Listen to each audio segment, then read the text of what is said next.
जय साथियों, बहुत बहुत स्वागत करता हूँ। आज हम आपको बताएंगे जो आज विज्ञान का पेपर हुआ है उसको सॉल्व कराएंगे और आप बताइएगा कि आपके 20 विकल्प में से कितने करेक्ट हैं। तो आपको पता है विज्ञान के पेपर में फिजिक्स, केमिस्ट्री, बायोलॉजी तीनों होता है और तीनों आपका मिला करके 20 नंबर का बहुविकल्पीय प्रश्न आता है, जिसमें से 7 नंबर आपका बायोलॉजी का ही होता है, आपको पता है, और केमिस्ट्री और फिजिक्स मिला करके 20 नंबर होती है। चलिए पहला क्वेश्चन देखते हैं। सेट नंबर है 824 CM। आप लोग बताइएगा कमेंट बॉक्स में कि आपका कितना सही है। पहला प्रश्न है, हम लोग बात करते हैं सेक्शन 1। सेक्शन 1 में जो होता है वो आपका कौन सा आया है? सेक्शन ए में आया है आपका फिजिक्स है। फर्स्ट में क्या है? फिजिक्स। फिजिक्स का पहला प्रश्न है भौतिक विज्ञान का, किसी लेंस की क्षमता की इकाई होती है। तो इसका ऑप्शन नंबर जो है सी करेक्ट है, प्रति मीटर। प्रति मीटर, प्रति मीटर की जगह पे अगर डायोप्टर दिया होता तो भी सही होता। डायोप्टर, ठीक है, डायोप्टर अगर दिया होता तो भी सही है। इसका यानी ऑप्शन नंबर सी सही है, प्रति मीटर। दूसरे की बात करते हैं, दूसरे प्रश्न की। दूसरा प्रश्न कह रहा है, एक दर्पण द्वारा बना प्रतिबिंब आभासी, सीधा और वस्तु से बड़ा हो तो दर्पण कौन सा होगा? तो ऑप्शन नंबर बी सही है, अवतल दर्पण। क्या होगा? अवतल दर्पण सही है। ठीक, 2 प्रश्न हो गया। तीसरा प्रश्न देखते हैं। कांच का अपवर्तनांक 1.5 है। वायु में प्रकाश की चाल 3 गुणे 10⁸ मीटर प्रति सेकेंड है। तो कांच में प्रकाश की चाल क्या होगी? तो ऑप्शन नंबर इसका होगा सही, तीसरे का ऑप्शन नंबर बी करेक्ट है, 2 गुणे 10⁸ मीटर प्रति सेकेंड। ठीक, चलिए बताते रहिएगा। चौथा प्रश्न है, आकाश का रंग नीला होने का क्या कारण है? पहला है प्रकाश का परावर्तन, गलत है ये। दूसरा का है प्रकाश का वर्ण विक्षेपण, ये भी गलत है। प्रकाश का अपवर्तन, ये भी गलत है। लेकिन ऑप्शन नंबर डी प्रकाश का प्रकीर्णन इस करेक्ट आंसर। चौथा जो है वो ऑप्शन नंबर डी प्रकाश का प्रकीर्णन, ये सही है। ठीक है, प्रकीर्णन ये सही है। पांचवा प्रश्न है, यदि किसी निश्चित प्रतिरोध से होकर बहने वाली वैद्युत धारा आधी कर दी जाए तो उसमें उत्पन्न ऊष्मा हो जाएगी। पहला दूरी, दूसरा आधी, तीसरा 1/4 और चौथा 4 गुनी। तो इसका पांचवे का ऑप्शन नंबर सी करेक्ट होगा, 1/4। 1/4 इसका ऑप्शन नंबर सी सही होगा, 1/4 उत्तर करेक्ट है। ठीक, मिला लीजिएगा आप लोग, 1/4 करेक्ट है। ठीक, पांचवा प्रश्न हो गया है। छठवें प्रश्न की बात करते हैं। छठवां प्रश्न है, किसी एक समान चुंबकीय क्षेत्र में एक धारावाही चालक पर लगने वाले चुंबकीय बल का परिणाम निर्भर नहीं करता है। वैद्युत धारा पर, चुंबकीय क्षेत्र की तीव्रता पर, चालक की लंबाई पर, वैद्युत धारा की दिशा पर। तो यहाँ पे कह रहा है कि चुंबकीय बल का परिणाम निर्भर नहीं करता। वो किस पर निर्भर नहीं करता है? तो वैद्युत धारा पर निर्भर करता है, ये तो सही बात है। चुंबकीय क्षेत्र पर भी निर्भर करता है, ये भी सही बात है। चालक की लंबाई पर निर्भर करता है, ये भी सही है। लेकिन ऑप्शन नंबर डी है वो वैद्युत धारा की दिशा पर निर्भर नहीं करता है। यानी ऑप्शन नंबर क्वेश्चन नंबर 6 का ऑप्शन नंबर बी का सॉरी ऑप्शन नंबर डी क्या करेक्ट होगा? वैद्युत धारा की दिशा पर, ये करेक्ट होगा। सातवां प्रश्न कह रहा है, लघु पथन के समय वैद्युत परिपथ में वैद्युत धारा का मान हो जाता है बहुत कम, परिवर्तन नहीं, बहुत अधिक, लगातार परिवर्तन। इसका अगर ऑप्शन अगर शून्य देता तो भी करेक्ट होता, लेकिन शून्य का मतलब कोई परिवर्तन नहीं, यानी ऑप्शन नंबर बी करेक्ट है। सातवें का ऑप्शन नंबर बी क्या? कोई परिवर्तन नहीं होगा। जब कोई परिवर्तन नहीं होगा तो उसका मान क्या कहेंगे? ये शून्य होगा। ठीक, अब हम लोग चलते हैं सेक्शन नंबर बी पर, सॉरी सेक्शन नंबर 2 पर बात करते हैं। और सेक्शन नंबर जो 2 होता है भैया, वो होता है आपका केमिस्ट्री। केमिस्ट्री पर चलते हैं, रासायनिक विज्ञान पर। पहला प्रश्न है, इसका 8वां प्रश्न है, C6H6 में सी परमाणु की संयोजकता कितनी होती है? तो 8वें प्रश्न का ऑप्शन नंबर सी का उत्तर 4 करेक्ट है।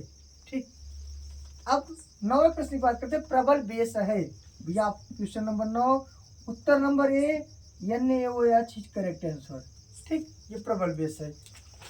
10वीं बात करते हैं, किसे गर्म करने पर ऑक्सीजन गैस प्राप्त होती है? किसे गर्म करने पर ऑक्सीजन गैस प्राप्त होती है? तो यहाँ पर ऑप्शन नंबर सी को गर्म कर दीजिए। 10वें का सी को गर्म कर दीजिए। PbNO3 के होल ट्वाइस को गर्म करेंगे तो ऑक्सीजन गैस निकलेगा। कौन को निकलेगा? लेड ऑक्साइड निकलेगा। बता दें क्या क्या निकलेगा? PbO निकलेगा और क्या निकलेगा? NO2 नाइट्रोजन डाइऑक्साइड निकलेगा और लास्ट में क्या निकलेगा? O2 निकलेगा, यानी ऑक्सीजन गैस निकल रही है। 11वें की बात करते हैं। 11वें की बात करते हैं कि साधारण ताप पर द्रव धातु है। साधारण ताप पर क्या होता है? पारा, यानी ऑप्शन नंबर डी के Hg करेक्ट है। ठीक, अब बात करते हैं क्वेश्चन नंबर 12 पर। ये अवक्षेपण अभिक्रिया के बारे में पूछा है। आपको पता है अवक्षेपण अभिक्रिया किसे कहते हैं ना? जिस रासायनिक अभिक्रिया में उस विलयन से अगर ठोस बाहर आता है वो अवक्षेपण अभिक्रिया होता है। यानी इसका ऑप्शन नंबर कौन सा है? 12वें का ऑप्शन नंबर ए वाला करेक्ट है। BaCl2 + H2SO4 ArONaCl + H2O is correct answer. ठीक, 12वें का ए ऑप्शन सही है। क्वेश्चन नंबर बात करेंगे 13वें की, मिला लीजिएगा, बताते रहिएगा। 13वां है ब्यूटेनॉल 2 का अणु सूत्र क्या है? तो ब्यूटेनॉल 2 यानी क्वेश्चन नंबर 13, ब्यूटेनॉल का अणु सूत्र ऑप्शन नंबर 1 है C4H10O इज करेक्ट आंसर।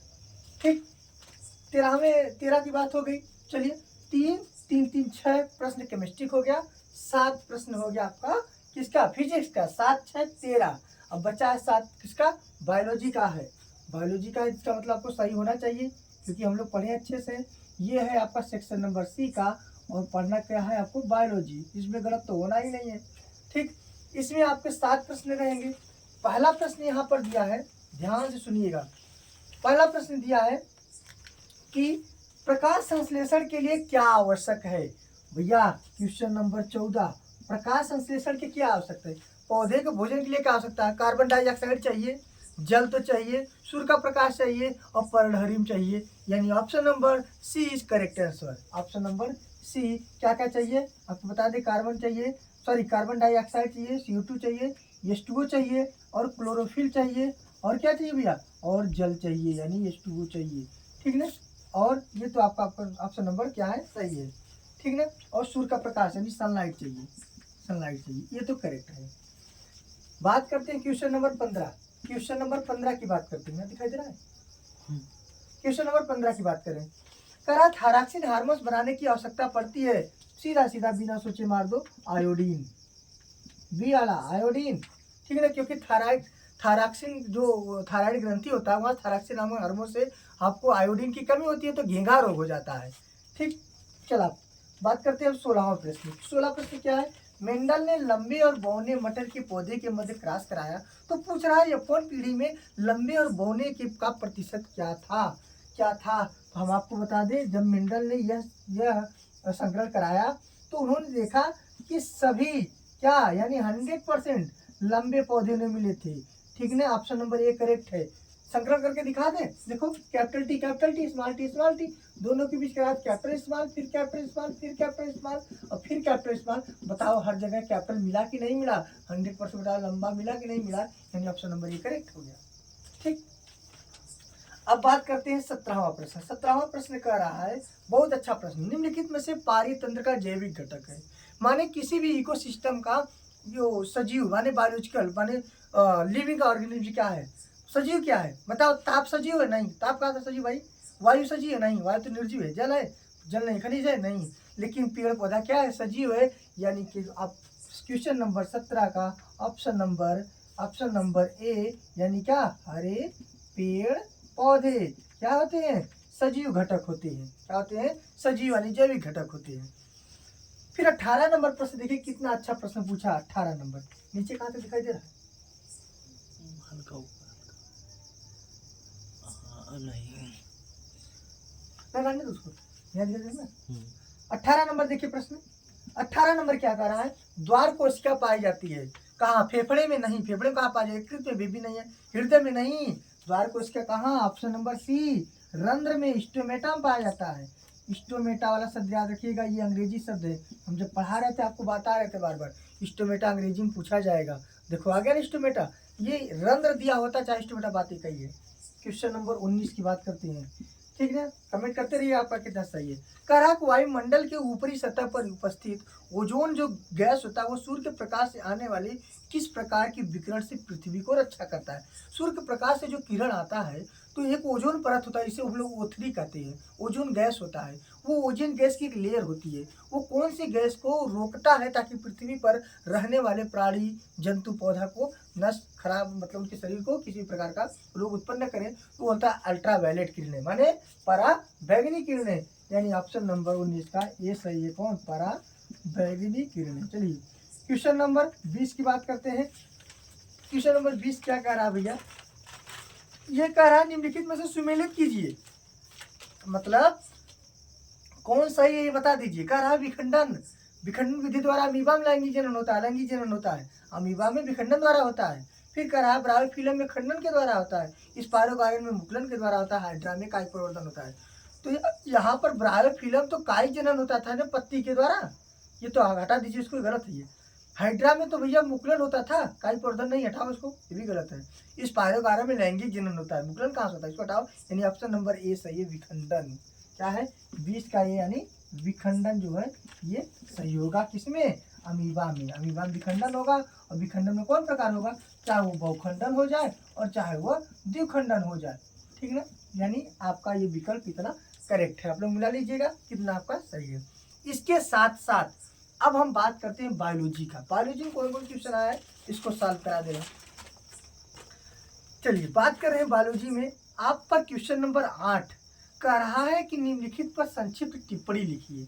पहला है आहार श्रृंखला। क्या कह रहा है? आहार श्रृंखला। आहार श्रृंखला, आहार मतलब भोजन, श्रृंखला मतलब चैन। आहार मतलब भोजन और श्रृंखला मतलब चैन। मतलब किसी भी पारिस्थितिक तंत्र में रहने वाले जीव, किसी भी पारिस्थितिक तंत्र में रहने वाले जीव एक दूसरे पर निर्भर होते हैं। किसी भी पारितंत्र में रहने वाले जीव एक दूसरे के ऊपर निर्भर होते हैं और वो निर्भर होकर के एक श्रृंखला बना देते हैं। क्या बना देते हैं? श्रृंखला बना देते हैं, जिसे खाद्य श्रृंखला कहते हैं या फूड चैन कहते हैं। एक उदाहरण दे दे, जिससे हम बात करें जंगल की। जंगल क्या है? इतना बड़ा जंगल है और जंगल में शेर भी रहता है, जंगल में लोमड़ी भी रहता है, जंगल में क्या हिरन भी रहते हैं, जंगल में हाथी भी रहता है, ठीक है। जंगल में पेड़ पौधे होते हैं। अब देखो, हाथी और हिरन किसको खा गया? पेड़ पौधे को। और हिरन को किसने खाया? लोमड़ी खा गया। लोमड़ी को किसने खाया? शेर खा गया। बताओ एक प्रकार का चेन बना कि नहीं बना? श्रृंखला बनी कि नहीं बनी? और इसी श्रृंखला को हम क्या बोलते हैं? आहार श्रृंखला, खाद्य श्रृंखला या फूड चैन, ठीक ना। ये हो गया, ये तो पहला हो गया टिप्पणी। दूसरा क्या कर रहा है कि मानव में वृद्धि हार्मोन्स, माने मानव में कौन सा हार्मोन्स है जो वृद्धि जैसी क्रियाओं को नियंत्रित करता है। वृद्धि का मतलब समझ में आ रहा है? वृद्धि का मतलब होता है कि ग्रोथ हार्मोन दो प्रकार का होता है। एक होता है GH, एक होता है HGH। यही दो हार्मोन्स होते हैं जो पीयूष ग्रंथि से निकलता है। कहाँ से निकलता है भैया? ये पीयूष ग्रंथि से निकलता है। GH मतलब ग्रोथ हार्मोन्स, G मतलब ग्रोथ, H मतलब हार्मोन, HGH मतलब ह्यूमन, H मतलब ह्यूमन और G मतलब H मतलब क्या होता है? HGH होता है। H मतलब ह्यूमन, G मतलब ग्रोथ और H मतलब हार्मोन्स, ह्यूमन ग्रोथ हार्मोन्स। ये दो हार्मोन्स होते हैं। जो ग्रोथ हार्मोन्स होता है ये पीयूष ग्रंथि से निकलता है, ठीक ना। ये क्या करता है? वृद्धि की क्रिया में, प्रजनन की क्रिया में और कोशिकाओं के पुनर्निर्माण में तथा अन्य कार्यों को प्रोत्साहित करने में यह हार्मोन भाग लेता है। लंबे होना, बौना होना, ये सब इसी हार्मोन्स पर निर्भर होता है। ये ग्रोथ हार्मोन्स होता है जो पीयूष ग्रंथि से निकलता है। दो प्रकार का हार्मोन, एक HG माने GH माने ग्रोथ हार्मोन, एक HGH माने ह्यूमन ग्रोथ हार्मोन्स। ये तो हो गया टिप्पणी। यह था आपका कितने नंबर का? 4 नंबर का आया था। एक टिप्पणी 2 नंबर का था। अब इतना आसान क्वेश्चन पूछा 9 वाला। स्वपोषी पोषण, विषम पोषी पोषण किसे कहते हैं? उदाहरण दीजिए। स्वपोषी पोषण जो अपना भोजन स्वयं बनाता है, किसी पर निर्भर नहीं होता है, जैसे पेड़ पौधे, ठीक। विषम पोषी पोषण कर रहा है, क्या कितने प्रकार का होता है?